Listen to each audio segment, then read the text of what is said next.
Hello and welcome to a Roundtable episode of the Film Sack Podcast. It must mean somebody's out of town, but we're not right now. I'm Scott, that's Brian, and that's Randy. We're all here. We're all here. We got it going on. And today we're going to talk about something that is... got it going on. I don't know. Today may have a little bit of shame in it, because we're going to talk about movies that we... there's always people going, you haven't seen this? Oh my gosh. Burp, burp, burp. Well, we're going to admit to some things here. And Randy, tell me why we're doing this topic. On the other side of shame is hopefulness. That's the motto I want to give you, and I'll return to it at the end. Okay. Sure. So this is, I'm raising a kid in a household where I watch a lot of movies, and we finally gotten to the age where pretty much anything goes. Like there's a handful of hard R movies that we're still holding out for later, but we're watching so many of and now here's where I'm gonna say something very subjective. I'm trying to make sure that he sees, let's just say, the top 75 films of all time. Right. And to do that, you actually have to watch something like 150 movies, because my top 75 and your top 75 and a more objective, a more objective top 75 are different. But those, maybe if you watch 150 movies, you're going to cover all of them, right? So like my examples are, I really like the movie Heat. You never see Heat in a top 75, but like if you look at the IMDb top 250, Heat comes in at number 103. That's okay. I'm not arguing with that. I'm just saying, for me, Heat is a top 75 of all time. I'm going to show it to my kid. And so I have to watch way more than 75 movies. And as we're going, I'm realizing, oh my gosh, there's movies in here that I've never seen. Yeah. And I can't believe it. You went with the IMDb top 200 films, which is a fine list, as good as any other. But I always knew the AFI, American Film Institute's top 100 when I typically look. So right. And that's something that's come out multiple times, right? So like it gets updated and they update it all the time. I think every year they get a tweak or whatever. But is that considered the definitive? I guess it probably is. That's the one, right? If you're going to go off a list, that's the one. It's subjective. It's subjective. Who votes on it? Well, everything about it is subjective, and that's one of the challenges here, right? It's like, hey, what are the best 100 video games of all time? Boy, howdy, is that a subjective list? Oh, yeah. You'll find a lot of generally agreements on stuff like, well, Ocarina of Time should be in there, and so should Metal Gear Solid, but let's pick a list and go with it. But like, let me just just to pick. I want to pick on the AFI list a little bit, because they did a big ranking in 1998 and they did another big ranking in 2007, and some things really changed dramatically in those rankings. And a movie that I've never seen is my example of how the AFI list can trick you. So I've never seen The African Queen by John Huston. I haven't either. Seen it. Loved it. Yeah, great movie by all accounts. In 1998's AFI list, they had it at number 17 of all time. Right. And then in 2007, they had it at 65. And in those 9 years, there weren't that many movies that got put above it. What's going on here? The answer is, this is all very subjective, and it's all I'm saying is, for a list like this to work, it needs to be really long, because you're going to have movies that you consider one of the best of all time that most people consider one of the 200 best of all time. Right. Yeah, I think if you start doing top 10s, you get in trouble. Yeah, right. I totally get that. And those lists, like this list, the one we're looking at from IMDb versus the AFI, it's almost like the tomato meters on Rotten Tomatoes, the critics' choice versus the people's ratings. The people's choice. The IMDb 250 is definitely a people's ranking. It's the people's rankings, right? And I think AFI comes from critics, or comes from like... Yeah, what do they know? Snobs. Yeah, actually, who are they? Is it a special group? Guys. They give some special group voting The power? American Film Institute themselves, I'm guessing. That's right. Okay. Yep. Yeah. Who votes for those people? Yeah. Who knows? Who put them in office? Who elected that guy? Yeah. I don't know. Well, they've got a president and a board of directors, and the person currently running the AFI is Kathleen Kennedy. Perfectly good. Interesting. Yeah, didn't like that name. It's all right. That big of a name. I don't love what she did to Star Wars, but it's fine. Whatever. Yeah, sure. doesn't make her. Yeah, well, let's do it. It's anyway, great list. The New York Times loves to put out these kinds of things, and they all kind of line up. You can, you can look at the top, let's just say 30 films on any of these lists, and you're going to find E.T. You're going to find 2001. You're going to find The Godfather. But I almost think that there's almost a tendency when somebody comes out with a new list to say, I'm not going to make the top 5 be anything that's been on the top 5 of another list. I want to have a different top 5. Yeah, I want people to talk about it. Actively do something subversive just to have their own. It feels like it would at least be tempting to do that, because you don't want to just have the same list every year, and if nothing great comes out one year, what are you going to do? Just reprint the same list? I get it. The question of this episode is, when you look at a list like this, what for you personally really sticks out because you haven't seen it before, and why? Why haven't you seen that movie? Well, I don't. So according to let's just real quickly rip these down. According to the IMDb list, you got Shawshank Redemption at number 1. Again, these are based on user rankings as well as the algorithm, about volume. Right. It's about volume as well. So they're larger known films. But you have Shawshank, you have Godfather, The Dark Knight, Godfather Part 2, 12 Angry Men. Those are in your top 5. I've yet to hit one I haven't seen. So if you just keep going, same. Return of the King, Schindler's List, Pulp Fiction, Fellowship of the Ring, Good, Bad, and the Ugly, Forrest Gump, The Land of the Rings, The Lord of the Rings, Two Towers, Fight Club, Inception, Star Wars Episode 5, The Matrix, Godfather. So far, nothing. Goodfellas, wait. Interstellar. What? Boom. Hit me right there. Goodfellas. Boom. Goodfellas. Oh, really? Oh, wow. Oh, I'm doing the thing we're talking about. I'm shocked. I keep hoping we're going to do Goodfellas for film. Let's do it. Were we supposed to jump in when you mentioned the first one that on this list that we haven't seen? Yeah, is there one? What is it, Evan? What is it? That would be way back at number 10, The Good, the Bad, and the Ugly. Oh, really? That's a good one. Yeah. I'm not a Western guy. I'm not a spaghetti Western guy. 3-hour movie. Oh. Right. And when you hear about a classic, when you hear about a movie like Goodfellas or The Good, the Bad, and the Ugly being so highly rated, because this is stellar, super high altitude for rankings. When you hear that, does it mean anything to you? Do you feel like, I need to see that? I need to get on it. It did before I saw it on this list. I always felt like the movie's I need to see because it's part of a trilogy, right? Right. Fistful of Dollars, A Few Dollars More, Good, Bad, and the Ugly. All right. So it's always been on a list of need to sit down and watch those. And I think the 3-hour time frame, that's a tough one. The Western, not the biggest Western fan, unlike, some other members of our panel, but sure. Now, in my defense, you go quite a while before you hit something else in this list that I haven't seen, but that's an interesting early one. Did anybody else have one that besides Dunaway with the Goodfellas? I guess Randy, the only other one in here. You haven't gotten to me yet. Okay, but let me talk about Goodfellas and how that compares to Do it. All right, so same thing. So Westerns, so Goodfellas, I'm looking at it and I've read a little bit about it and I'm like, oh, so this is, I've seen The Godfather, I've seen a million mafia movies, I've seen all this kind of stuff. I'm like, 2 hours and 25 minutes, I know it's going to be good, but do I really need to watch it? If you are interested in seeing what is probably Scorsese's best film, then right. The answer is yes. Yeah. And maybe you're not. Maybe you're not. I'm interested, but it's just nothing's pushing me to go. But I do know it. You did hit on something. It's but I know we probably will eventually watch it for Film Sack. Yeah. So there's times that I hold off on something. It's I know I should see that, but I'm going to wait because I know we'll probably watch it on Film Sack. Yeah, that's fair. And I think Goodfellas would be a great one to do on Film Sack. And I see that movie at least once a year, and I would love. I'll watch it again right now. I love it. They're really good fellows for you. Yeah. Here's a really interesting thing, Scott. You just said Martin Scorsese's best movie.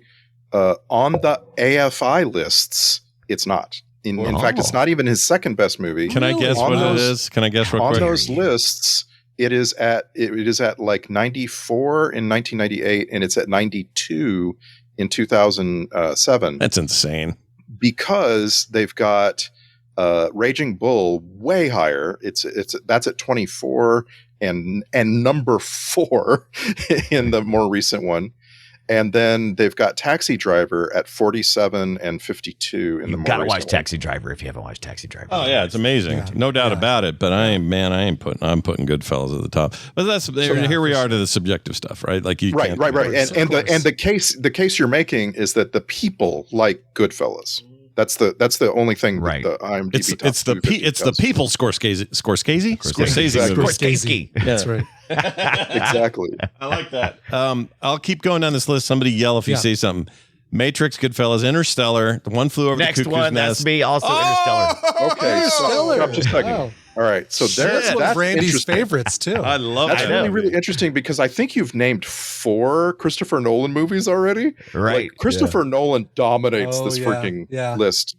And Interstellar is probably his best if you talk to like sci-fi movie fans, right? But the fact that it's not, higher than say Inception, it's fine. Inception's a great movie. Yeah, I love Inception. This is why I don't. These are some of the movies that stop me. So if it looks like something I've seen a lot of in the past, and everybody's like, it's really good, I'm almost a little bit chicken to watch it because I'm like, all I can do is be be because everybody says it's good. That's what we're talking about. If you would have asked me 5 minutes ago, I would have said, "Oh yeah, we totally did Interstellar for We did Inception, and Inception, in my opinion, is a little overrated here because it's just not it's not a Forrest Gump. It's not it's Matrix. An interesting thought process, and that's why I kind of feel like Interstellar may be for me. I'm like, is it going to be just an interesting exploration into what is reality? How does mind work? I'm like, I don't know. Oh, Interstellar's so good. I don't doubt. Oh, look, that's the thing. That makes it even worse when people say how good it is. Yes, I get it. You're just setting up. Yeah.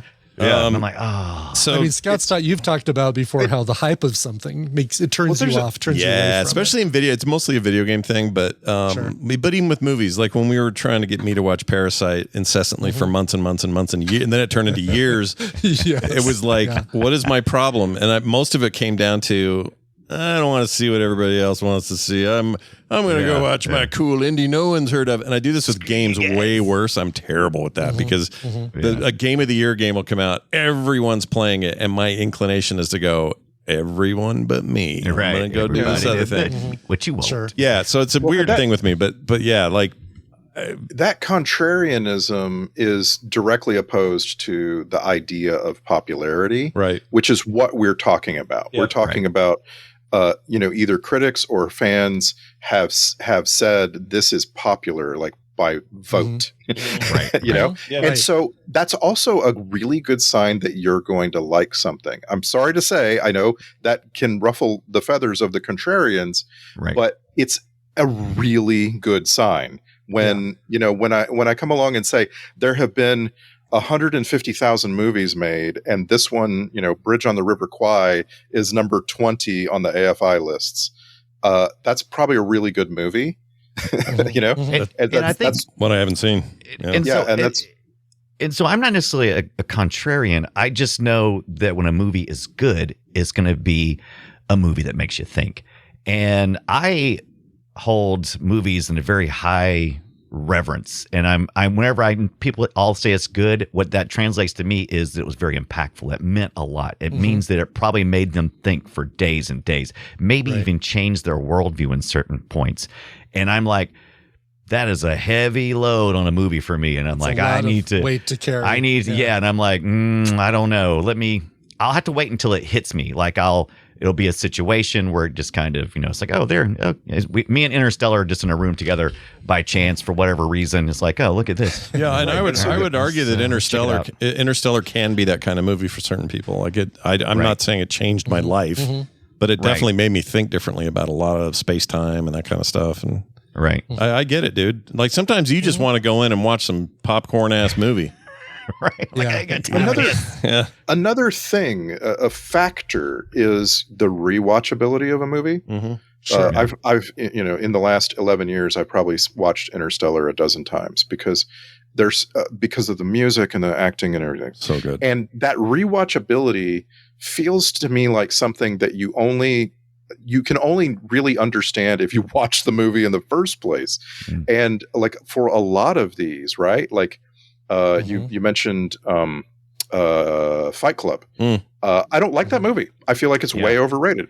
But for a lot of people, you watch that movie at least a second time because you finally now understand what was all happening. Right. You need to watch it with the knowledge of the reveal and say, "Oh, okay, I need to see that again to understand that." Yeah, that's an interesting the two one. watcher. We'll have to have a topic for that. Yeah, because there are two. There's some that are just two watchers. Like I don't really have any desire to go watch The Sixth Sense again, but I did watch it twice because of this. Yeah. It was like I saw the first time, had the big shocker moment, and then later went, well, I kind of want to. Now I want to re-experience it with the knowledge I have. Right. And there's a bit of that in some of these, but like Interstellar is an example of one that I just want to watch. I don't need it's not one of those second time only deals. It's one of those like, let this wash over me anytime I'm in the mood. Right. The feeling you get while you're watching it is something you want to revisit and re-experience. Yeah, I love that's that. the Alien movies for me, as weird as it is. It's like, I agree. It's not weird at all. Yeah, I agree. It's not weird at all. You're gonna, if you scan down the top 250, you're gonna get to Alien at 49, and that seems right to me. But also, what like Aliens at 70 also feels right to me. Yep. Why? If you haven't seen these movies, why? What's wrong? Like. Yeah, if you haven't seen the Alien movies, which I'm in a household now of two people who hadn't, Carter and her friend Alicia, and then we did, and now they're obsessed. So they're watching Alien Earth as if it's this manna from heaven every week. Like they're so into it and so into the larger picture and the bigger lore and all this. And so we're in sometimes the first 3 episodes of that right now. It's all there is, I think. Yeah, that's what I'm saying. We're into the first 3 episodes. Oh, I thought you meant it's brand new for us. Contextualized. We as a world, the royal we got it. For those listening much later on, that's true. Yeah, but it's because by the time this comes out, another episode will be released. Because I know there's somebody somewhere who's never seen any Star Wars movies, right? They exist. These people exist. I don't think I know them. Sometimes, yeah. Some of them are like, I'm never going to watch a single thing. I'm proud of it, and that's fine. Yeah. You be you, but that seems crazy to me. Like, how do you avoid it? Yeah, you're not missing anything. Freddie Mercury even said, Jaws was never my scene, and I don't like Star Wars. Yeah. But he does like fat-bottomed girls, and I don't blame him. And bicycles. He likes them thick. Yeah. The first 3 Star Wars movies you're going to find in the top 100 on IMDb. You'll only find episode 4 on the AFI lists, but they've got episode 4 at average of 14th on the AFI lists, which like that it must be good. Like how can you not watch this? You know, like if you've been putting it off, why? Yeah, get in there. Yeah, get that one done. Get in there. I just saw one that I just saw recently. I finally saw The Seven Samurai. Have anybody not seen that? Oh yes, I've not seen that. I was waiting until we got to that one on the list, but it's quite next on the list. It's quite good. It's would probably never film sack well because it's definitely not subtitles, or it's not how you'd want to do it. Or dubbing is what I meant. Very quiet movie. It's also very quiet. Inspiration for the Magnificent Seven, right? Yeah, right. And Star Wars a little bit. I think George Lucas said some of those ideas were influential or whatever. I skipped a couple. I didn't mean to do that. Let me go back. Interstellar, One Flew Over the Cuckoo's Nest. Love it. Oh, so good. Anybody not see that? I mean, we've all seen that. It's fun to see Christopher Lloyd and Danny DeVito and something before they were in Taxi way together. Before they were huge. Seven.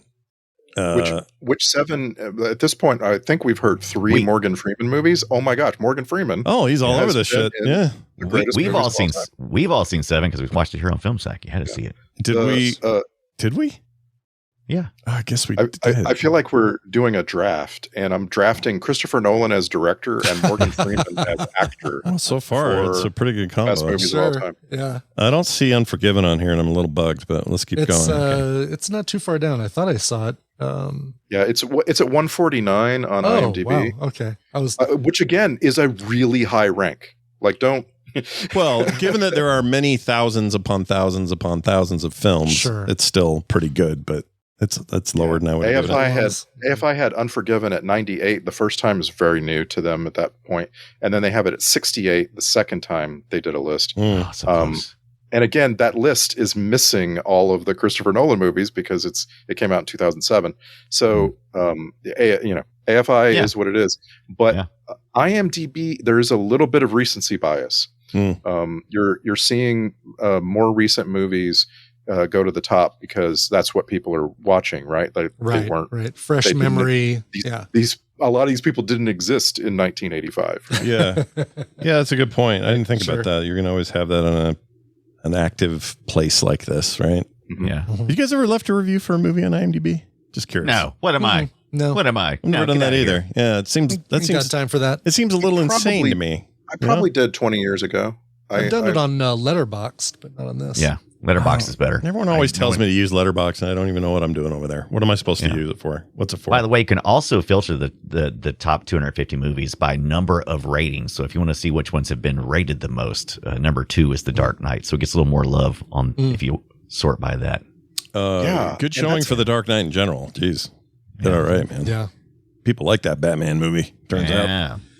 Gladiator. Oh, whoops. Why does it keep bumping ahead like that? It's weird. All right. Green Mile. This is where we got. No, Saving Private Ryan is where we got. There we go. Green Mile, City of God. Never saw it. That's me. Yep. See, I haven't seen City of God either. That one is one of those that always says to me, "Hey, do you want to be depressed? Come on down." Yeah. It's an emotional investment, and I'm not ready for that. It's either a mental or an emotional investment, and sometimes I'm just like, I can't do that right now. Yeah, just has that feeling. Interesting, very, very interesting, because there's a lot of movies that you probably have seen that aren't as highly rated, that are even more emotionally taxing. Right. You know, and that's why I really want the follow-up question to be, where is this in your future? Are you just gonna never watch this movie? Film Sack has a lot to do with whether I watch something now or wait. But I don't see us ever doing City of God for Film Sack. So this would just be Brian, me crying in the Tina corner. and Brian saying, yeah, right. We'd be like, oh my gosh, this really is rough, like you guys said. Anyway, and see you next week. Yeah, and plus I don't think it's in. That one's also not in English, is it? We'd have to do. Oh, is it not? I thought it was Spanish I think you're right. Something. Yeah, probably so. Life is Beautiful. 26 and 27 in a row. Not seen either of these. I've never saw Life is Beautiful. Yeah. Another foreign language film. Another sob fest. You know what? I got it wrong. I have seen it. I'm thinking of the Beautiful Mind movie. That's one I haven't seen. Oh, okay. Life is Beautiful. I have seen. You're right. It's in Italian, right? It's exactly. Roberto Benigni. Saw that in theaters. That was something. Yeah, I'm not that crazy. One of the greatest Oscar acceptance moments where he walks on the tops of the chairs. Yeah. Oh yeah. Yeah, he was so excited to have won. Terminator 2 Judgment Day. To round out the top 30, we have Star Wars Episode 4 A New Hope, and then at 30, Back to the Future, which surprised me a little that it's that high up here. I mean, I know it's it's obviously a favorite of all of ours, but just a little shocked how it showed up on here. User favorite. So it's not a sure. And unlike some of these films where it's kind of like it was a hard sell to get my kids or any of the kids to watch Star Wars at a certain point. The further I've gotten away from Star Wars, the harder it is for me to pitch. Back to the Future seems to be one that is not as hard of a sell to younger people for me. I wonder why that is. That's a weird. I think you're right. I think you're right. I think there's maybe, I don't know, the themes are pretty universal. It kind of holds up in a way that it's the 50s aspect of it is actually done so well that it doesn't feel out of time. It feels like you could have just made that. You also don't feel like you're getting into a 12 movie commitment with Back to the Future. That's true. You're not getting into a whole universe as much. Yeah, exactly. It's like, all right, 3 movies, great, cool. Yeah, I can deal with that. When does the kid point at his crotch? Okay, we're done. We've done the whole. We're done here. For me, it always comes down to music. Like every one of these movies where you're like, pitch this. Okay, really awesome music. Back to the Future, heartwarming. Star Wars, exciting. Like every one of them. There's a pitch that has the music in it. I can't think of a movie you've named yet that I don't think of as having a good pitch. Legendary score. Does Will respond well to that? Like if you say this has a really good score, that interesting. Pulls him in. Yeah. I've been very slowly doling out Christopher Nolan movies, which means Hans Zimmer scores, and every one of them he's just enthralled because the music is so good. Yeah, that's awesome. I didn't realize. I don't know. I guess I knew this about you because you collect like scores and Yes, I do. Like you're you're the most into this I've ever heard. Like always a focus on 8.5. Yeah. And a 12 from the German judge. So I think that's actually really cool. Yeah. Why does this record go at 33 1/3? It's 100 revolutions every 3 minutes. That's weird. Wild. As you go, you're coming up on the reason we're having this discussion, and I just want to get to it. Yeah, I know which one you're probably going to be talking about. Let's do it.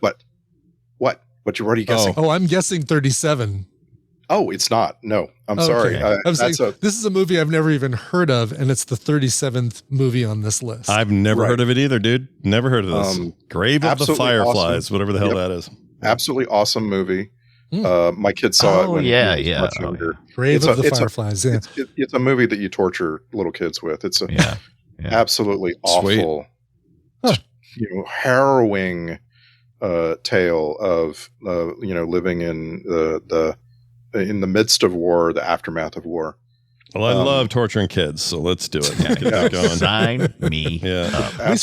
Have we still not gone to a Randy has never seen it? I'm gonna go ahead and jump to the one that I just saw this summer for the first time, and that's number 40, which is Harakiri, which used to be called Seppuku, and is that what's his name? Is that the Star Wars inspiration? Isn't that one? That is one of them. Yeah, it's a Kobayashi. Oh, it is a Kobayashi. That's who it is. And Kobayashi was the other samurai director. He worked with. And this is really good. Yeah. I have watched most of it. I've never seen this either. Yeah. Okay. Well, it is a masterpiece. Obviously, it's very highly ranked for a reason. So good. Obviously, it is awesome. It'll hold your attention the entire time, which you might not expect for a movie that you have to read. Right. And then, Kobayashi goes on to make a follow-up movie, I want to say. It's called Samurai Rebellion, and it's the first of the feminist Japanese movies. And it's not a sequel, but it's a follow-up. And they're together. I just feel like they are awesome. And the reason I watched it was because a friend of mine came along earlier this summer and was like, "Hey, I want to watch a samurai movie that wasn't made by Kurosawa." And I'm like, there's one right in the top 50 that I haven't seen. And so I watched it. It was just, so good. Really. It's considered kind of his, the biggest one, even though we all think of Seven Samurai as like the big one, but that's like his, the one people really glom onto, right? Like that's the good one. Yeah. And you can see movies like this, by the way, by subscribing to the Criterion channel. Go to their website, criterionchannel.com. Yeah. Okay. And I'm subscribed. There's a free trial, so you don't even have to pay them money. Nope. Pay them money though. Pay them money. Don't let Criterion die. Pay them money. Have them live. Yeah. And once you get in there, you'll find out that there's a bunch of movies that you maybe have never heard of that are awesome, like Kong Wai's In the Mood for Love, and they've got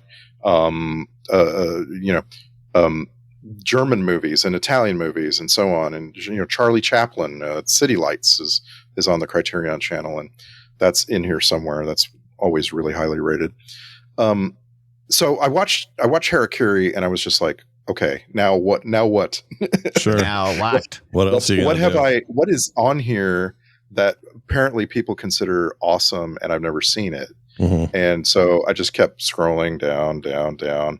And I came to the next one I'm going to watch, which is the Lives of Others, which is on number 61 on this list. And it's from 2006. It wasn't, so it's not on the AFI lists yet. But, it's, I think German. It's like German movie, German language, German actors that I don't heard of. And wow, it's really highly rated. Really? So I'm looking forward to it. Well, let me talk. It's that. Yeah. It's that sensation. I'm looking forward to this now because, because I've got some evidence that I'm going to really enjoy myself or something. Well, if you don't mind, I'm going to go ahead and talk about my biggest bias and problem with both of these lists. And that is that on the IMDb list at 183, we have a small film that really should be in the top 3 called Mad Max Fury Road. And I'm a little bummed by that. That should be higher. But I also get, it's a little divisive. It's very subjective, blah, blah, blah. Where does that end up on the AFI? Do you see that? So again, the AFI lists, the main lists came out in 98 and 2007. Right. Oh, so it's too early. Okay. Yeah. The New York Times, you might recall, earlier this year did a top 100 of the 21st century. Yeah. That's a good way of doing it. I think that's really, really interesting. They've got Fury Road at number 7. Oh, and that's Scott's new favorite list. Love it. And right. And I'll just run it down really, really quick, because these are going to be movies that are a lot more accessible to you, right? So from number 1 is Parasite. Then they've got Mulholland Drive, No Country for Old Men, There Will Be Blood, Interstellar at 5, The Dark Knight at 6, and then Fury Road at 7. Spirited Away, it's great. We've all seen. Wild. Okay. Everyone? It's great. Yep. Great movie. Absolutely. Yeah. Love it. My favorite of the. It's weird. It's got Zakis. that weird ghostly guy barfs up furniture. I'll never forget. And then rounding out their top 10 is Eternal Sunshine and The Social Network. You can't argue with this. It's you could complain that none of the Lord of the Rings movies are in there, but you can't argue with it. Like, these are really awesome movies. It's proof of the embarrassment of riches that we have with film, where there's so many we could put in our top 10s. There's just not room. So the good news is there's tons to love. This isn't the 1920s where you got a couple of talkies and then a bunch of silent films and you can kind of pick your top 10. I love how you're ragging on the 20s. I love it. I love it. 100 years ago. Like the 20s, 100 years ago, sucked. you didn't have a movies that were talking. Well, my point is it's volume, right? There's just so much now that these lists are almost futile. It's like, well, running down that 21st century list to find a movie I haven't seen. At number 26 is a movie called Portrait of a Lady on Fire. And I've heard of it. It's like a terrible picture. Yeah. Go ahead. Tina and I watched it a couple of years ago, and it was a Oscar candidate, or maybe a best actress or something. Yeah, it was good. It was good. Yeah, came out in 2019. That's good. It's French Italian, right? Yeah. Yes. And I just like seeing it on this list moved me and made me want to hurry up and watch it. So I'm really, really fascinated by that sensation where you realize that there's something great that other people consider great, and you can too join them in that experience. Yeah. I was whipping down because we're about out of time, but I was whipping way down here to see if I could find anything that's whipping like crazy. I know that for the longest time, Top Gun was my one that I had not seen. Oh, I didn't want to watch yeah. I come to find out, I've never really given it any thought, but apparently, Tom Cruise does not compel me to go to the theater. It's usually the subject matter that gets me to see a Tom Cruise movie. Very rarely. That's interesting. Yeah, I think I'm the same. I'm not motivated almost by any actor, to be honest. I mean, I'm happy to hear when good actors are in things I want to see, but it's almost always like something I want to see first. Yeah, like except for like somebody like Tom Hanks. I'm like, all right, what's he doing? I'll go see him. Sam Rockwell. I'll say, all right, Sam Rockwell's in it. I'll probably like it. Yeah, that's true. There are some exceptions. He picks. It's less about I really like seeing him, which I do, but more about he always picks good scripts. Yeah, I agree with that. Yeah. By the way, at number 250, we have a relatively new entry, a anime film based on the Demon Slayer manga and series. Oh, that's good. At 250. And the closest one I recognize after that is either The Help or Groundhog Day, which is at 246. Everything else in here is a lot of misses. Also, Iron Giant should not be 238. That should be way higher. Oh, it should be way higher. Yeah. Incredibles, way higher. Exorcist, way higher. The Grapes of Wrath, come on. How is that like 250 something, something? Big Lebowski, make that higher. Although I'm sure there's some other Coen Brothers stuff in here. I bet Fargo's higher. They rated the network too high. I'm going to pass that. Speaking of Top Gun, on the 21st century list, Top Gun Maverick is at 88. Yeah, and people love it. On the IMDb Top 250, Top Gun Maverick is at 146. And I know this because just yesterday, a New York Times writer named Jamel Bowie was on Blue Sky. Oh, I know. And he said he's great. And he goes, I'm watching Top Gun Maverick on 4K. God, this movie is so effing good. Yeah. And I'm just like, that's random. It's pretty good though. But I have no doubt it's good, and I still haven't watched it. It's pretty good. I just not compelled. Something interesting. Go ahead. you've seen Top Gun for FilmSack. You need to because you made me. Yeah, you need to have the first one in mind when you watch the second one. Right. It's highly based on the first one. Yeah. It's a long time waiting, though. Yeah. From the first one, I mean.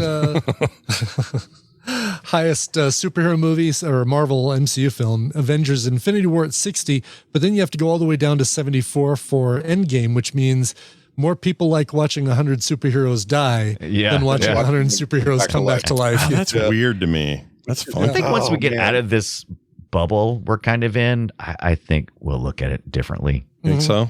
Yeah, I think we're just in a little bit too much of a bubble right now. Yeah. To really look at it objectively. When you say a bubble, you mean like...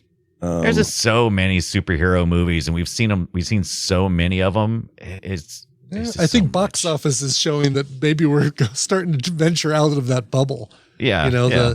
As critically acclaimed as things like Thunderbolts and Fantastic Four First Steps were, the fact that the box office is so low is just saying that people aren't taking the families out to see the... Yeah. Critics have always been critical of certain movements, and then sometimes it takes a generation to really go back and look at it objectively, because for whatever reason, that movement doesn't look like something that fits within the box of good movie making. That's true, but also, just critics aside, box office isn't what it used to be. People don't go on the numbers it used to. Right now, if there's a huge, even if the big box office leader opens up this weekend and I decide I want to go, I can walk in there and expect to have a mostly empty theater on a Saturday afternoon.